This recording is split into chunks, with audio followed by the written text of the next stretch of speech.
اسلام آباد میں گزشتہ برس جولائی میں 27 سالہ نور مقدم کو بہیمانہ تشدد کے بعد قتل کیا گیا، اور اس واقعے نے جس طرح سے ہیڈ لائنز بنائی تھی، امید یہی کی جا رہی تھی کہ یہ کیس بہت جلدی اپنے انجام کو پہنچے گا، کیونکہ قاتل ظاہر جعفر کی ویڈیوز بھی موجود تھیں، آڈیو ریکارڈنگز بھی تھیں ان کے والد کی، جنہوں نے کہا اس واقعے کو چھپانے کی کوشش کی، اور تھیراپی ورکس جو آرگنائزیشن ہے جس سے تعلق بھی بتایا جا رہا تھا ظاہر جعفر کا، اس کو یہ بھی کہا گیا کہ نور مقدم کی باڈی کو ریموو کر دیا جائے۔ تو ایک سازش بھی بے نقاب ہوئی۔ 14 اکتوبر کو انڈائٹ کیا گیا، یعنی فرد جرم عائد کر دی گئی ظاہر جعفر کے اوپر، ان کے والد کے اوپر، اور باقی 11 افراد کے اوپر، اور اس کے بعد جو ہے اس کے بعد سے کیس چل رہا ہے، 20 اکتوبر سے اس کے بعد جو ہے ابھی اس میں ایک وقفہ آیا تھا کیونکہ چھٹیاں تھیں عدالتی۔ لاہور ہائی کورٹ کی جو وکلاء تھے انہوں نے یہ پلی لی کہ وہ کیونکہ لاہور سے آتے ہیں ظاہر جعفر کے، تو لہٰذا وہ چھٹیاں کریں گے۔ آج اس کیس کی سماعت ہوئی۔ اسی دوران بارہا یہ سوالات ضرور اٹھے کہ کیونکہ ملزم جو ہے وہ بہت طاقتور ہے، اس کی فیملی جو ہے بہت انفلوئنشل، نہ صرف انفلوئنشل ہے بلکہ بہت زیادہ پیسے والی بھی ہے، تو کسی بھی طریقے سے اس کیس کے لیے ڈاؤٹس کریٹ کریں گے۔ خود ظاہر جعفر نے کورٹ کے اندر جس طرح کے طرز عمل کا مظاہرہ کیا، یعنی کبھی ججز کو جو جج تھے ان کو گالیاں دیں، کبھی کورٹ کا ڈیکورم توڑا، وہاں ہنگامہ برپا کر دیا، 2-3 دفعہ تو انہیں پولیس والے اٹھا کر کے لے کر کے گئے، جس سے یہ شبہات بڑھ رہے تھے کہ شاید جو ظاہر جعفر کے وکلاء ہیں وہ ان کے ذہنی توازن کے بارے میں ایک پلی لیں گے، اور کم و بیش ایسا ہی ہوا کہ ان کے لائر نے کہا، ایک تحریری درخواست دی کہ ظاہر جعفر کے جو ذہنی حالت کا معائنہ کرنے کے لیے ایک میڈیکل کمیشن بنایا جائے۔ اس سے یہ خدشہ پیدا ہو چلا تھا کہ شاید یہ کیس مزید لنگر آن ہو، مگر اس سے پہلے بھی آپ اجازت دیں تو بہت لوگوں کو یہی ڈر تھا کہ یار یہ جو سارے جو ڈرامے کر رہا ہے کورٹ میں، کورٹ کے باہر، کیا یہ تیاری تو نہیں ہے انسینٹی پلی کے لیے؟ اور جب 1 دسمبر کو یہ پلی فائل ہوئی تو لوگوں نے کہا کہ سر اب تو یہی چلے گا۔ اچھا، یہاں پر لیکن جو ایک خوشخبری ہے، میرے لیے تو خوشخبری ہے، اور میرا خیال ہے کہ جو بھی نور مقدم یہ کیس میں انصاف چاہتے ہیں ان کے لیے بھی خوشخبری ہے، وہ یہ ہے کہ میڈیکل بورڈ تو دور کی بات، انہوں نے کہا کہ میڈیکل بورڈ کی ضرورت ہی نہیں ہے۔ میری نظر میں یہ ان کا اب شاید آخری میجر ڈیلینگ ٹیکٹک تھا، کیونکہ اگر بن جاتی تو پھر اس کی ہوتی، پھر وہ بیک اینڈ فورتھ ہوتا، پھر اس کی فائنڈنگز کو چیلنج ہوتے ہیں، سو آن اینڈ سو فورتھ۔ اچھی بات ہے کیسے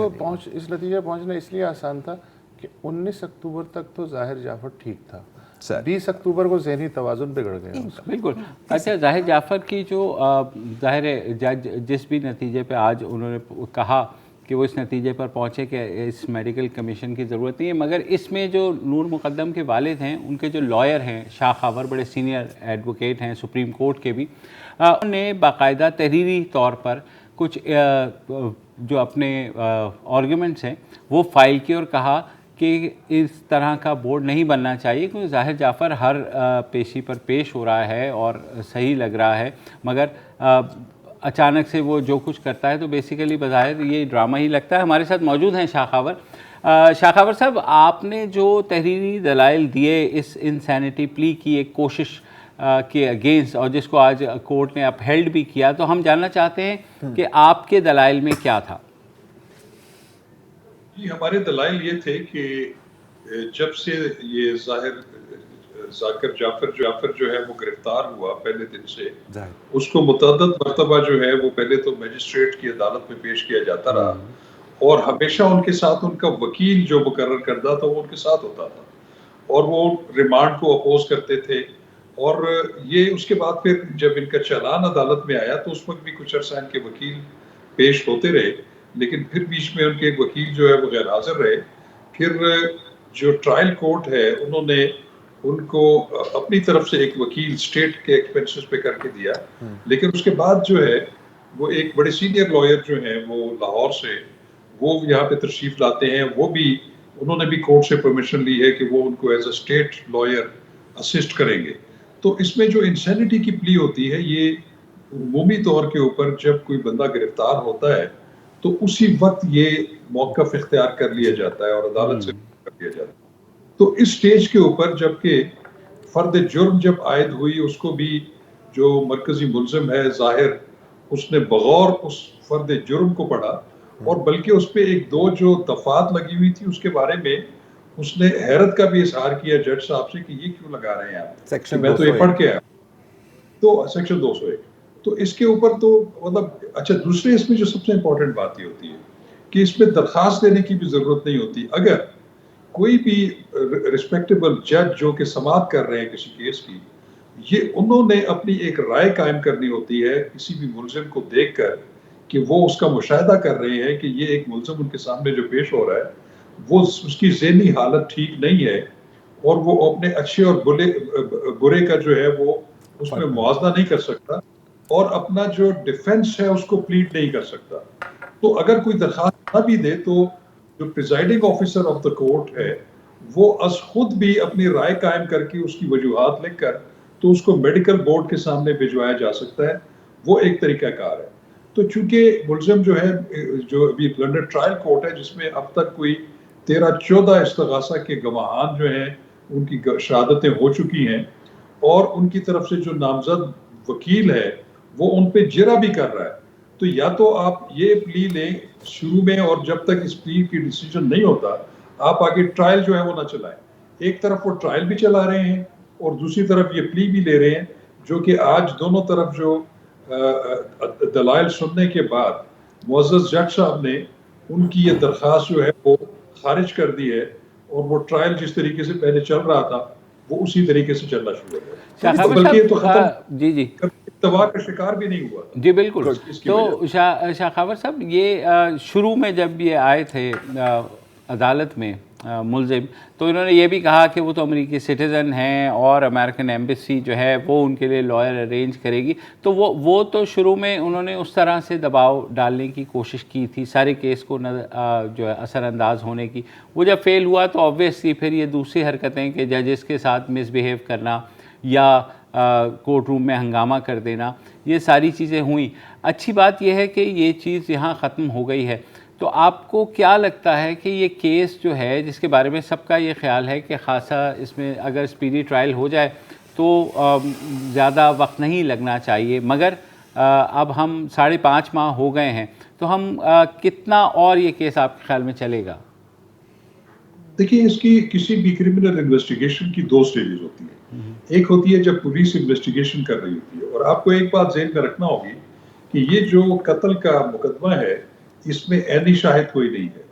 اور اس میں جتنی بھی شہادتیں ہیں وہ سب سائنٹیفک اور فورنزک شہادتیں ہیں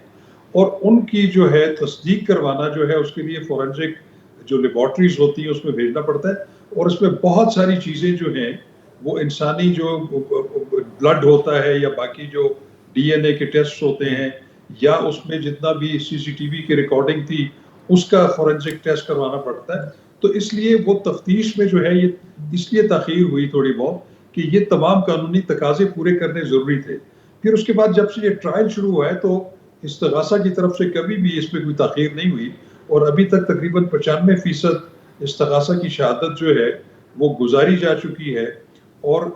اب نیکسٹ جو تاریخ فکس ہے وہ 2 دن ہے بڑے شارٹ وقفے کے ساتھ 15 اور 17 تاریخ جو جنوری ہے اور اس میں عدالت نے باؤنڈ کیا ہوا ہے کہ اس میں ہم نے پروسیکیوشن ایویڈنس مکمل کرنی ہے اور جو ڈیفنس کے لائرز ہیں وہ اس پہ اپنی جرا بھی پوری کر لیں گے. اچھا اس کے بعد میں سمجھتا ہوں تو شاہ خاور صاحب مطلب کہ آپ کا کہنا ہے کہ یہ جو ایک امپریشن ہے کہ یہ کیس ڈیلے کیا جا رہا ہے یہ قطعاً درست نہیں ہے. اب جہاں تک یہ دلائل کی آپ بات کر رہے ہیں اس پر بھی غور کیا گیا تھا آپ کی آرگیومنٹس میں یا جج صاحب کی طرف سے کہ ظاہر جعفر ایک تو اگر انسانیٹی پلی دے بھی رہا ہے تو اس کے ساتھ ساتھ برانڈ مینیجر بھی تھا مارکیٹنگ اسٹریٹجی اپنی